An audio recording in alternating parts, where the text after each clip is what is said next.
Hello fellow collectors and welcome to Long's Toys. Today I have my first Transformers Kingdom review. This is Core Class Vertebreak. So Kingdom is the third chapter in the War for Cybertron trilogy, and it's all animal stuff. Beast Wars characters, some new Dino characters, and a couple G1 characters still as well. I'm really excited. I think Kingdom looks like a lot of fun. And the bulk of Wave 1 is supposed to come out in like February or March of next year.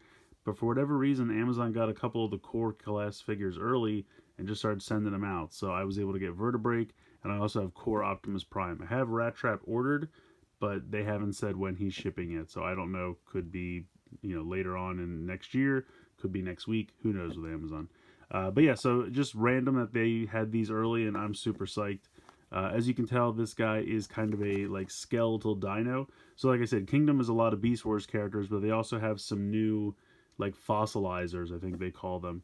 And the bulk of them are kind of the weaponizers for this year, where, they're deluxe class figures, you can take them apart, they form armor and weapons for the other characters. So I think that's a really neat idea. It's kind of like taking weaponizers and making them beasts, like they, because it wouldn't really make sense to have Cog or someone connecting to Optimus Primal. This looks a little bit more natural, and I think it looks really cool. And then you have these core class figures, where while they're also these fossilizers, they don't come apart. The core class figures do not come apart and form armor. They're just straight little transformers. So you can see you have the beast mode, you have the robot mode, but I think it looks pretty cool. I'm a little bummed they got rid of Micromasters. Obviously this is replacing the Micromaster size class. So we have core class or Legion, Legends, whatever you want to call them. They've had many names over the years, but they are back. And Micromasters, unfortunately, he had two good lines. He had a good run. I'll miss you. I had fun with you, but I'm excited to have these little guys back. They are pretty fun. Also want to talk about the artwork. The artwork on this card is amazing. Everything I've seen for the packaging for Kingdom and press shots and whatnot, they really knocking it out of the park with the artwork. Really, really, really cool. So absolutely love this. Very excited to get this early. I'm going to go ahead, get him out of the packaging, and we're going to take a closer look. Here is Vertebreak out of the packaging. I think he looks pretty cool. He's definitely simplistic, but he doesn't have a ton of kibble, which I appreciate. I think he looks pretty good. Taking a closer look, that is actually a Predacon symbol on his chest. I thought it was a Decepticon symbol at first in the packaging because it's so tiny it's hard to see. And I like the head sculpt. He's got kind of goggles on, which is kind of hilarious. You can see the eyes underneath are painted red. And he's got a nice silver painted face, kind of a cone head going on here. So you do have a ball joint, so you can go up and down, side to side. You have a ball joint here in the shoulder. You have a ball joint in the elbow. Then you have a ball joint in the hip. And then you have pretty much 90-degree bend in the knee. And then this is a ball joint. Yeah, it's a ball joint in the ankle. So you can move that all around. So, I mean, pretty simple, but it's I keep wanting to call it Legends class. It's a core class figure. Pretty much what you'd expect. But I think it works. I think he looks good. Now, he does come with a tail accessory, which he can hold as a sword. So you just peg that into his hand. Now, the directions also show that you can peg this on his back. And, I mean, you kind of can. So you can see here how these two kind of look like a clip. And they want you to just kind of clip it in this area here. It doesn't really work all that great, but you can kind of push it in there and it'll clip on. I guess it works all right. I'd rather him just hold it. I think it looks a little goofy, but hey, if you want to store it on his back, you certainly can. Actually, that time it fit in a lot more snug than the first time I had to peg in there, so I guess it works a little bit better than I thought. But anyway, I'm going to put that off to the side. We will go ahead and get into his transformation. It's actually pretty simple. You're going to open up this flap on the back.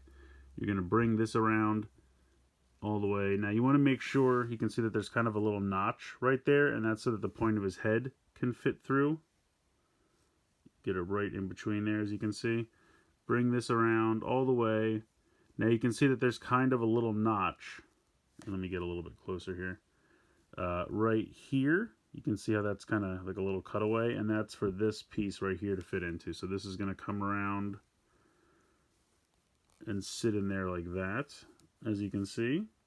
And then you can see that there's a large tab right there, and that's going to tab in under here. So we're going to just go ahead, push that down, and you can see how everything pretty much lines up, and then you can just bring the dino head forward So that all lines up. Then you have the head stored very securely underneath.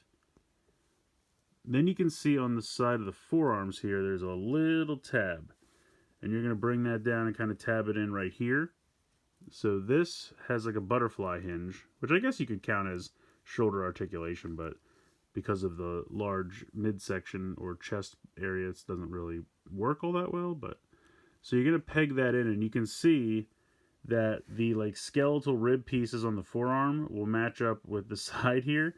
So I think that's kind of a neat touch. When you peg that in, you can tell it goes in the right spot because those line up, which is actually pretty cool.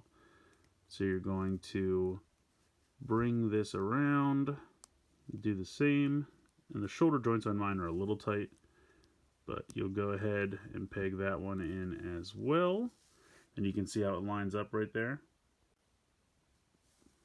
So at this point you're pretty much done. You're going to bring these down, and you can also see how like this area is like just a little beveled out just so that it can sit flush against the shoulder.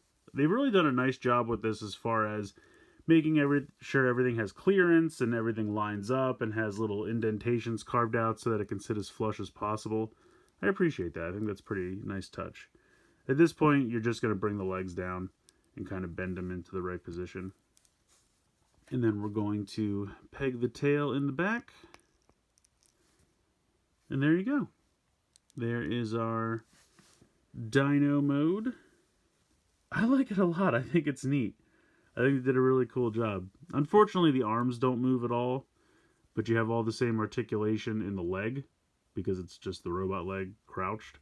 The mouth can open and close. Now, the mouth is kind of a softer plastic, so at first it didn't really want to move, but once you get it to go, you're fine. But it's definitely a more softer, malleable plastic than the rest of the head. This is a little bit more solid. But you can open and close the mouth, which I appreciate. I think that looks pretty good. Can't really close it all the way. Well, if you push it and you hold it maybe. But you can definitely open it up, which looks good. I think the dinosaur head looks good. Get a little bit closer there. I think it's a neat concept to have these like dinosaur fossils just running around. Now this part didn't 100% all peg together that great because again, this is kind of a softer plastic as well. But if I would push this down more, I think I could get it to really click in place. You can kind of see there's little gaps, but it's really not a big deal. I think for the most part it fits together pretty well.